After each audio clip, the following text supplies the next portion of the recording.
ተመልከት የሰው ልጆች ከጥሩምባው ጩኸት በኋላ የቀብሮቻቸው ተነስተው ወደ መሰብሰቢያይቱ ምድር ይተራመሳሉ።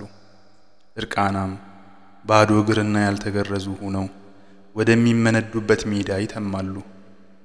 ከየት ወደ የት እንደሚሄዱ የሚያውቁት ነገር በሌለበት ሁኔታ ነጭ ለጥ ያለችና ምንም አይነት ኮረብታም ሆነ አቀበት ከሌለባት አርዱል ማህሸር ከምትሰኝ ምድር ይጎርፋሉ።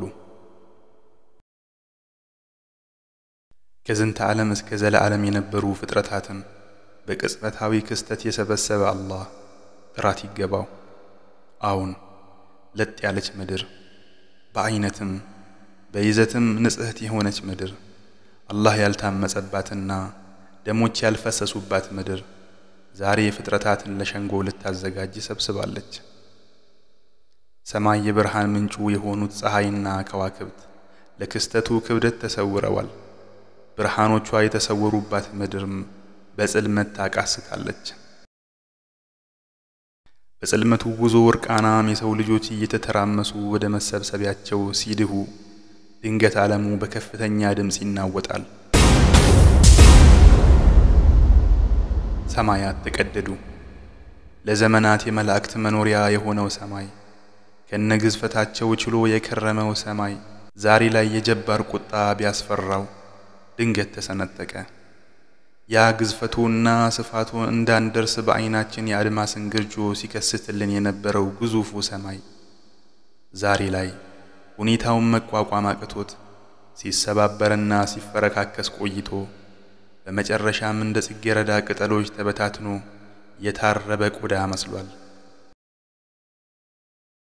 ያን ቀን አጀብታ ያለ በዚያ ትርምስ ውስጥ ጋላቢዎች ግርግሩን እያቆራረጡ ሲያልፉ ከፊሉ በሩጫ ሲተም ሌሎች በአፍጢሞቻቸው እየተንፏቀቁ ሲሄዱ ትመለከታለህ። በዚህ አይነት የአካሄድ ሁኔታ ጉዞ ይቋጫል። ፍጥረታት በሙሉ መላእክት፣ ሰዎች፣ ሰይጣናትና መላ እንስሳቶች ከአንድ ስፍራ ይሰበሰባሉ። ለምድሪቱ የተሰወረችው ፀሐይ ወዷን ገልብጣ ፍጥረቱ ላይ ልታፈጥ ብልጭ ትላለች።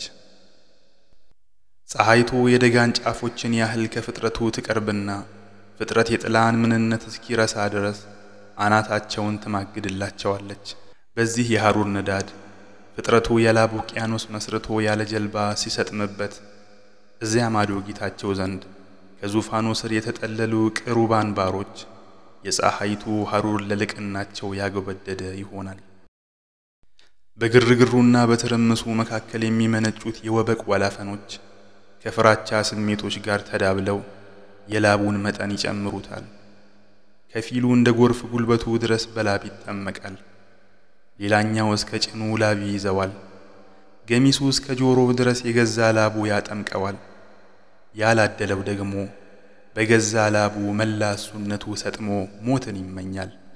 በአላህ መንገድ ላይ ስትለፋ ያለ ወጣት እያንዳንዷ ላብ ተቆጥራ ያን ቀን እንደ ዶፍ በሰውነትህ ትዘንባለች። ዛሬ ላይ ጥቂት ደቂቃዎችን ለጀባር መቆም የተሳናቸው እግሮች ያን ቀን በላብ ውቅያኖስ ውስጥ እየተንሳፈፉ 50,000 ዓመታትን ይቆማሉ። ምግብ የለ፣ መጠጥ የለ፣ ንፋስ የለ። እንዲሁ በቅርጮ እንደተወተፉ ዶሮዎች ሆነው ያን ሁሉ ዘመናት በደረቅ ጉሮሮ ሲጮሁ ያሳልፋሉ። ከዚህ ሁሉ እንግልት ወይ ጀነት ወይም ጀሃነም አስገብቶ ይገላግለን የሚሉ ሐሳቦች እዚህ ከላቡ ውቅያኖስ ውስጥ ይስተጋባሉ።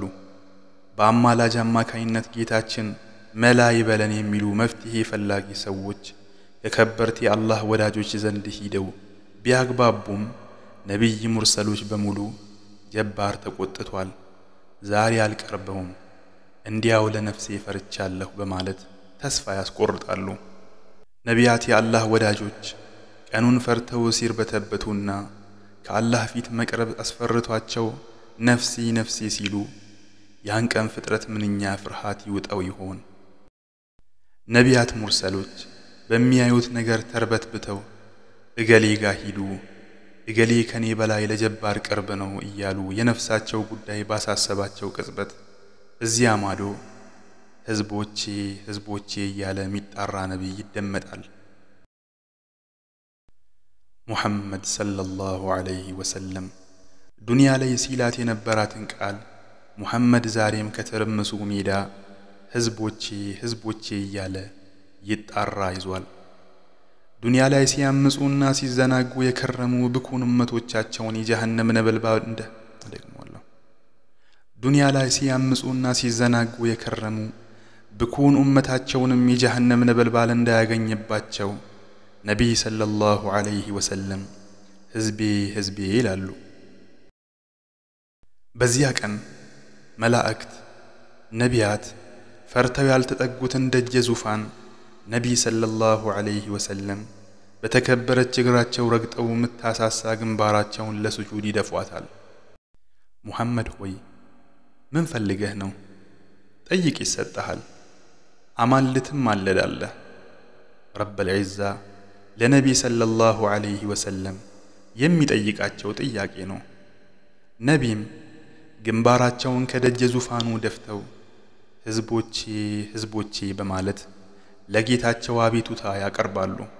እናት ከልጆቿ ለአስቸጋሪው እንደምታዝነው ሁላ ነቢይም ሰለላሁ ዐለይሂ ወሰለም የአስቸጋሪ ኡመቶቻቸው ጉዳይ አሳስቧቸው የብኩኖችንና የአመፀኞቹን ጉዳይ ኃላፊነት ወስደው ነፃ የማውጣት ሥራ ይሰራሉ።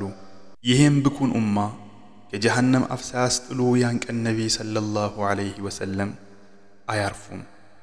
ሲራጥ ላይ ስትሄድ ከድልድዩ ጫፍ ቆመው ዘግዘግ በማለት ኡመታቸውን ያሳልፋሉ። ሚዛን ጋር ብትሄድ ሊማጸኑልህ ቁመው ትመለከታቸዋለህ። ከተረምሱ ብትገባ ሲጣሩ ወዲህ ወዲያ ሲሉ ታስተውላቸዋለህ። ከመጠጊያ ቢስ ድሆች ዘንድ ብትሄድ ነቢይን ሰለላሁ ዐለይሂ ወሰለም ከመካከላቸው ሲያጽናኑ ታያለህ። ያን ቀን አንተን ነጃ ሊያወጡ ነቢይ ሰለላሁ ዐለይሂ ወሰለም የማይደርሱበት ቦታ አይኖርም። የደረቀ ጉሮሮህን በሐውድ መጠጣቸው ሳያርሱልህ ረሱል ሰለላሁ ዐለይሂ ወሰለም አይለቁህም።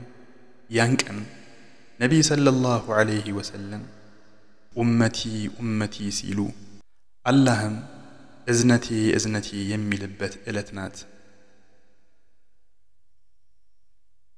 እዝነቱን ለሚያስቀድመው ጌታ ጥራት የተገባ ይሁን።